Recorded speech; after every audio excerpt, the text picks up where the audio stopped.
Novo Nordisk stock just fell to a 4-year low after the company announced that its main ingredient used in Ozempic and Wegovy did not slow down Alzheimer's disease. Analysts already expected that the trial to be a long shot, and even Novo called it a lottery ticket. But today's results removed the last bit of hope for a quick upside. The stock dropped about 10% and has now lost nearly half a trillion dollars in value since its 2024 peak. At the same time, competition in the US is getting tougher, guidance has been cut several times, and Eli Lilly is pulling ahead in the weight loss drug market. So, in today's video, we're breaking down the fundamentals, valuation, and long term outlook to see whether Novo Nordisk stock is just correcting or if this is a sign of deeper problems.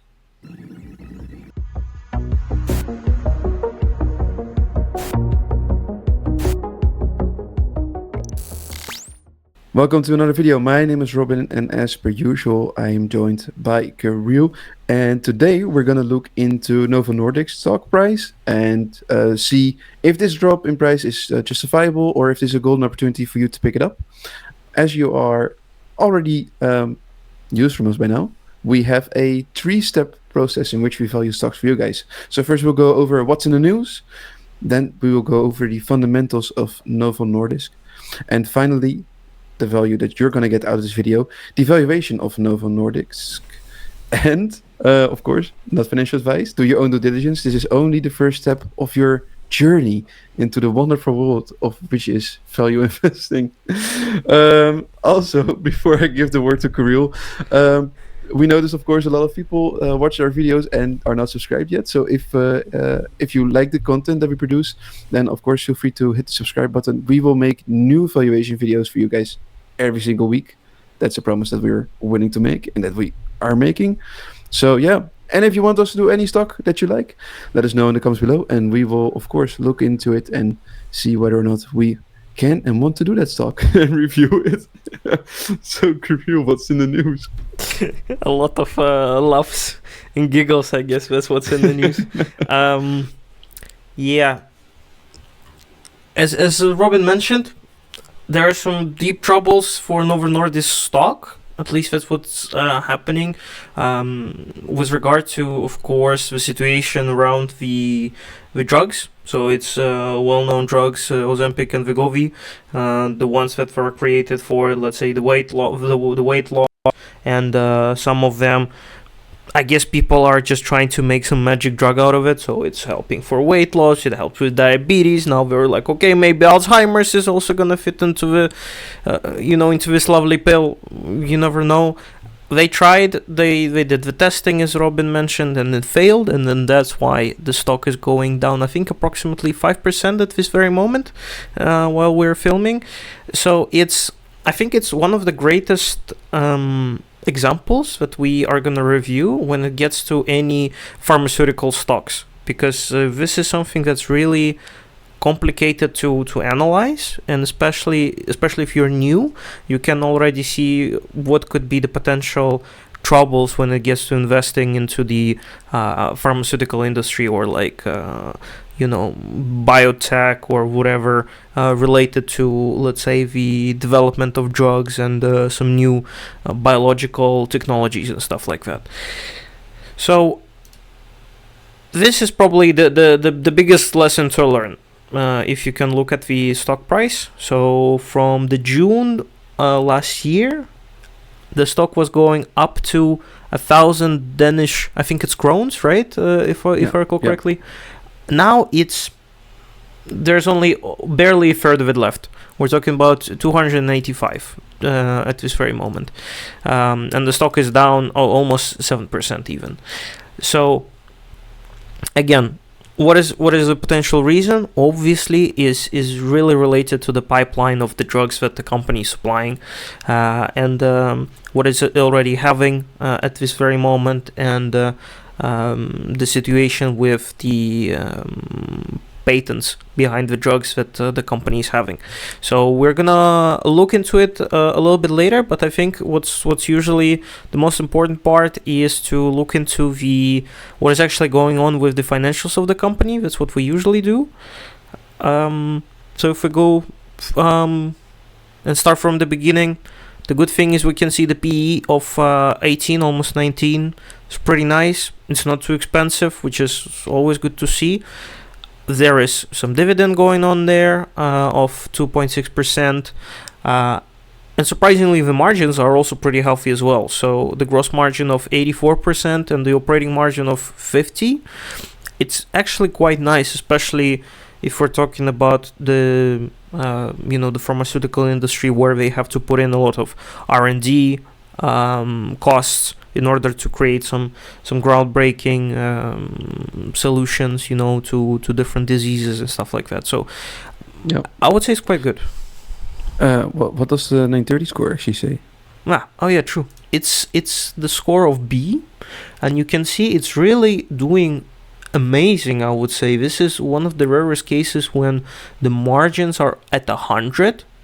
The gross margin is at 100, so it's a high score that is possible to get. And return on investment capital is also 100, which is quite interesting, actually, gotta admit. And it's kind of, let's say, in the middle of the pack when it gets to the growths on the top line and the bottom line.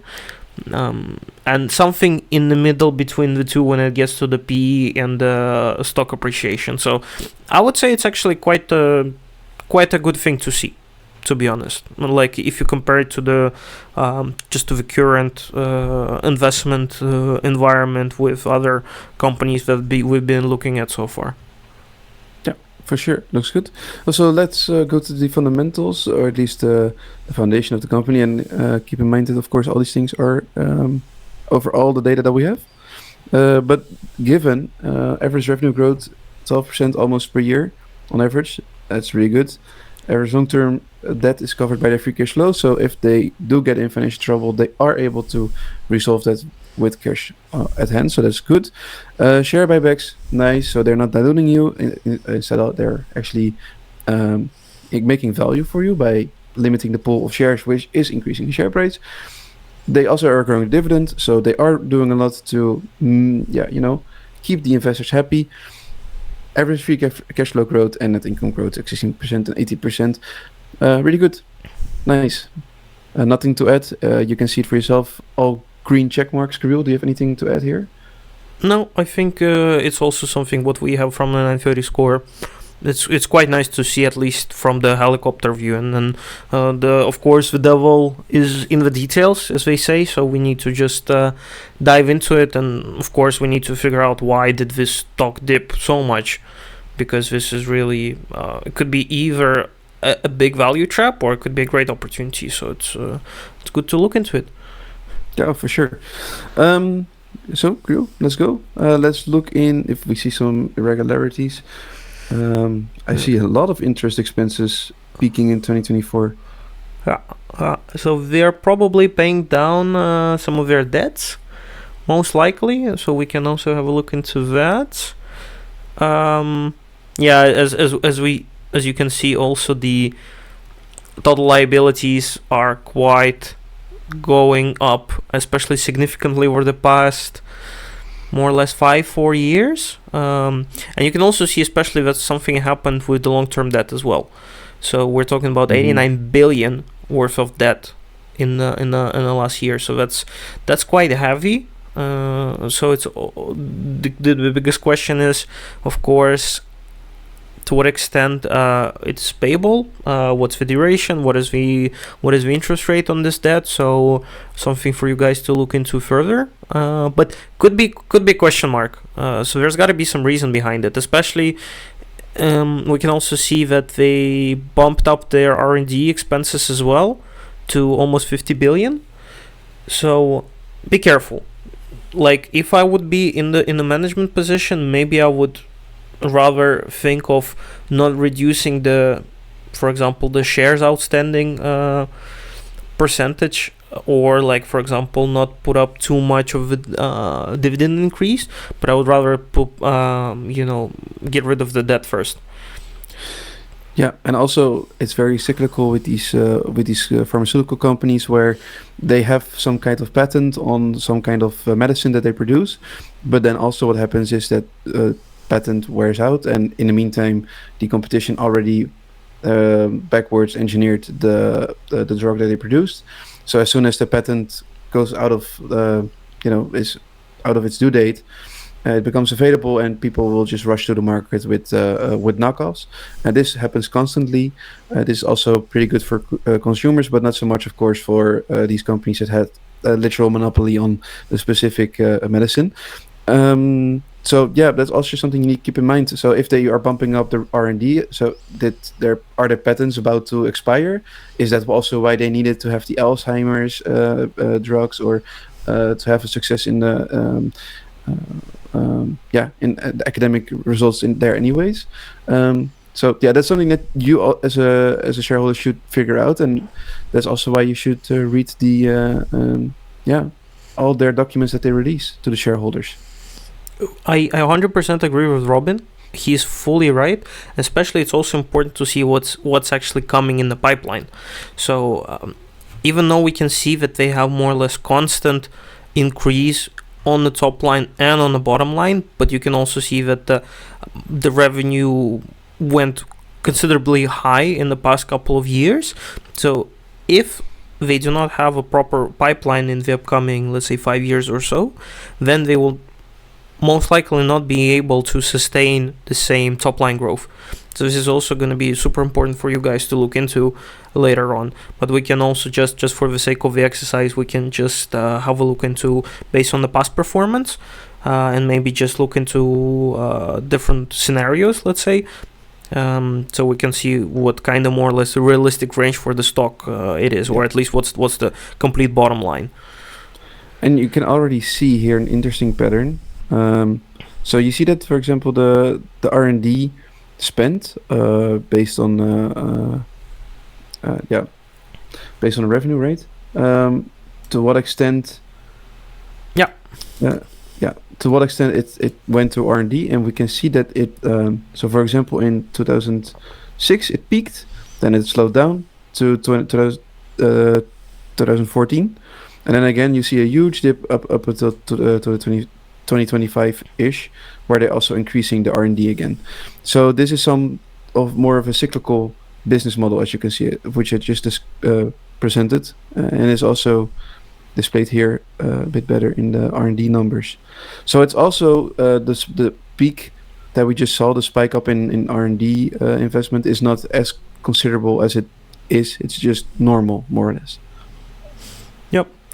And again, let's put it like that. It's the environment that they're operating in is more or less the same as any, let's say, car manufacturing company or any other tech company that's creating hardware. So they need to put up some money up front to develop a new product, and then it's going to be on the market, let's say, for n number of years up until they release a new one. The only difference is in here is that the pharmaceutical industry is highly regulated, and it's very different with their local authorities in every country, I believe. So it's making it super duper complicated to even pass some trials and then get the drug into the production. For the drug to eventually lose its patent and to be replicatable by other companies. So it's quite a complex environment to be in. So that's why I'm just trying to make sure that for you guys who are not familiar with the industry, be extra careful with this type of stocks. So make sure to do your due diligence even more than any other let's say industries, I would say. Yeah, exactly. All right, Kriel, let's continue and see if we can find some other interesting things. Yeah, and I think what you also say more or less is the same even with the depreciation to gross profit margin. So all the upfront expenses that they have, then they are being paid off by the product that they sell. And then let's say the average ratio of depreciation is just going down up until they have to go through another cycle of the drug development. So yeah, totally makes sense. So I think it's really just a question of looking at the valuation. at this point, unless you have And you anything can also else. see. No, I just saw that the other margins looks pretty well. Gross margin and gross profit margin, operating margins, they all look healthy. If we go up a little bit, it Yeah. also shows with, for example, because you also said like in the share for the shares outstanding, I wouldn't invest that much at this point, right? As a manager, and there you can also see that they're slowing down at times where they need to spend more on R&D. Yeah, that's So they true. are decreasing their shares outstanding in points where it's. So you can basically see the pattern of the cyclical movement in here as well. Yeah. So that's actually good governance, I guess. Yeah, I agree. Yeah, of course. If you already anticipate to have quite a lot of expenses to develop a drug, then you'd better tune down some other expenses so that your bottom line is not gonna get hurt too much. So from this perspective, yeah, totally makes sense, and that's why their net earnings growth is only 4%. But at least it's still there, so that they're not Yep. getting into more debt just to have another dividend hike or buy back more stock. Yeah, Totally makes sense. exactly. Okay. Yeah, I guess there's only one subject left, and that's of course the valuation. So if you're new and you're still watching at this point, great, that's nice. We will talk you through the valuation as we normally do. So we have a couple of buttons that we can interact with. Kirill, we can change the assumptions that that we're basing the formulas on. And you can see that, for example, the average revenue growth and everything else will change together with it. So it's super easy and nice for you to just look into that and base your assumptions on actual facts. So Gabriel, let's just take the past maybe 3 years, because it is such a cyclical business. I wouldn't dare to go much further beyond. Yeah, it's an interesting split. Maybe you can also look at the Yahoo Yep. Finance, our lovely friends, what they have to say. Yep. But I would I also already have it. already gotta admit, even for the past 3 years, if they are talking about the growth of 11, almost 12% for the free cash flow growth and almost 15% for the revenue, that's it's pretty lovely, to be honest. Again, then the only question would be if they're able to sustain it, what's in the pipeline, and everything, whatever I just blubbered for another 5 times, I think, beforehand. So we can just what I think I would suggest, Robin, is we can try to do the estimated growth again in the multiple different options just to see, and let's say create different scenarios. So like let's say one Yep. scenario is once they have zero growth. Let's say, so assuming that everything is gonna go quite bad and they need to put to make these new drugs, let's say, and or they just have to sell the current ones, then maybe something what it has been for the past 3-4 years, 5 years, so let's say around 10-12%, and then we can say something of optimistic scenario for the past year. For example, it's been 20% growth, which is really nice, of course. So yeah, let's try all of So it. at least Yahoo Finance is a bit more conservative on this stock. Okay. So they are saying that current year is going to be 2% growth, next year 1.34%, Yeah. which I think is a bit on the low side. To be honest, I mean, it's really conservative. If we look, for example, at their sales numbers, they are estimating a sales growth of 6% for this year. And next year it's going to decline as well. But I guess it all comes down to what they have in the pipeline.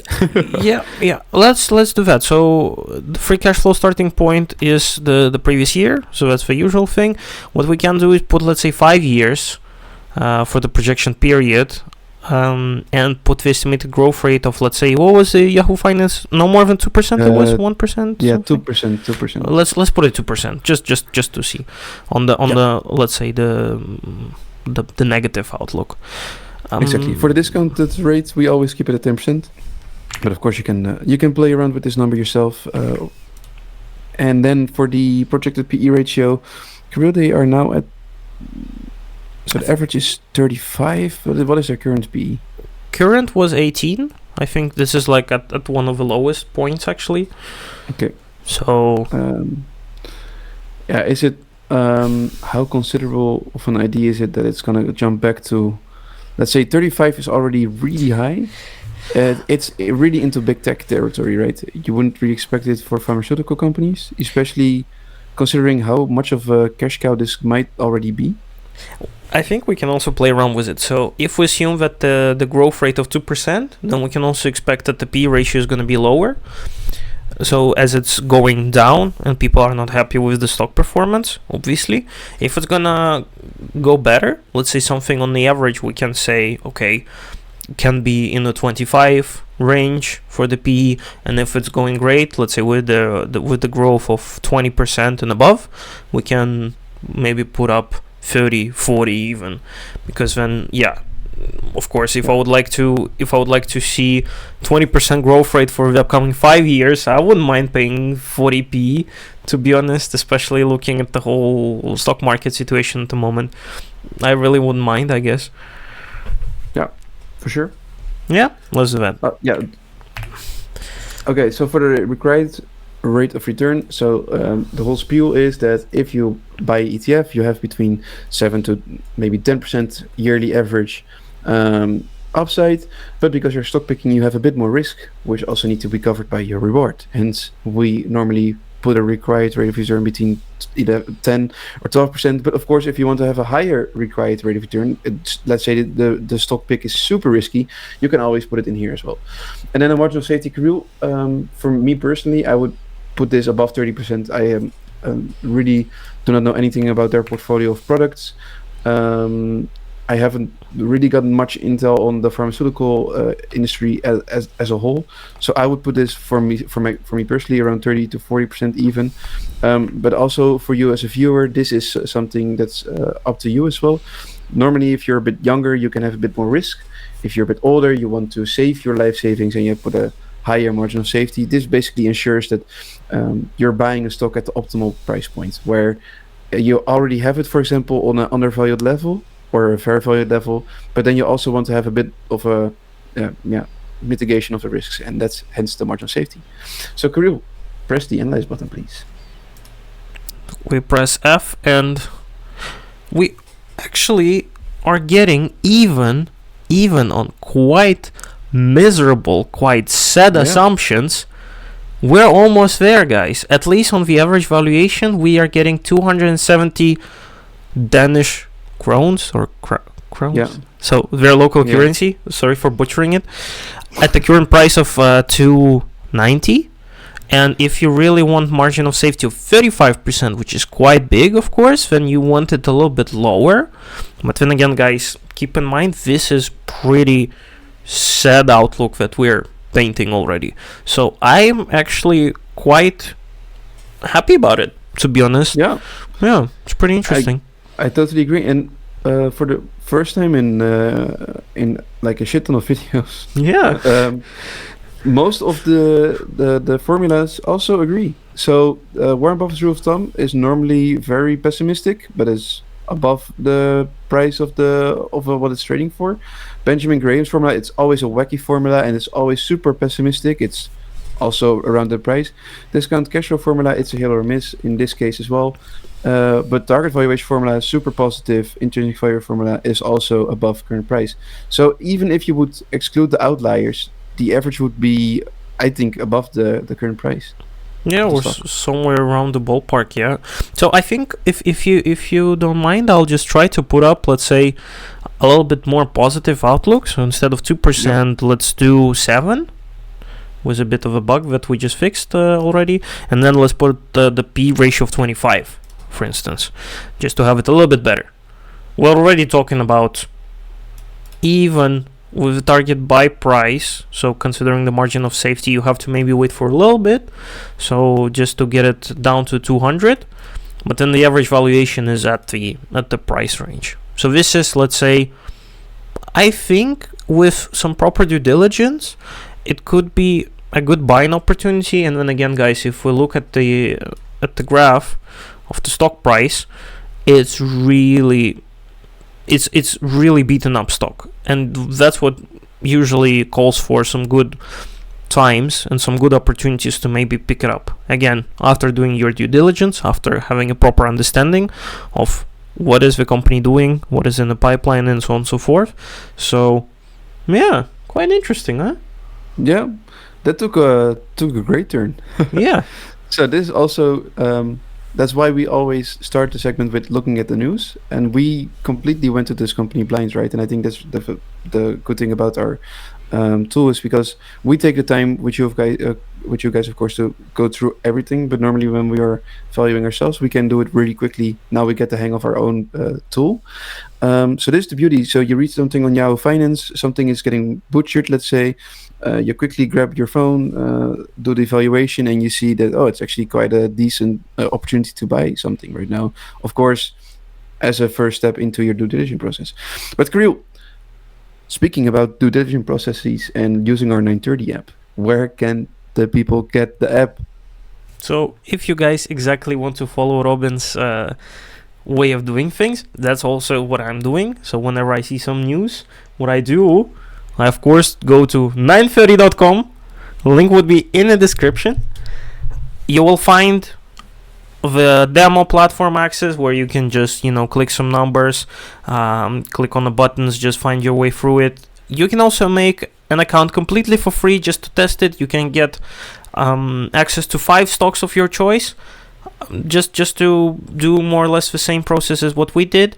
If you want more, if you want to create your watch list, if you want to also have access to the 930 score and the screener and all the additional features and the updates that are going to be coming up soon, actually, you can just check all the pricing points and stuff like that. Have a look, find what you like.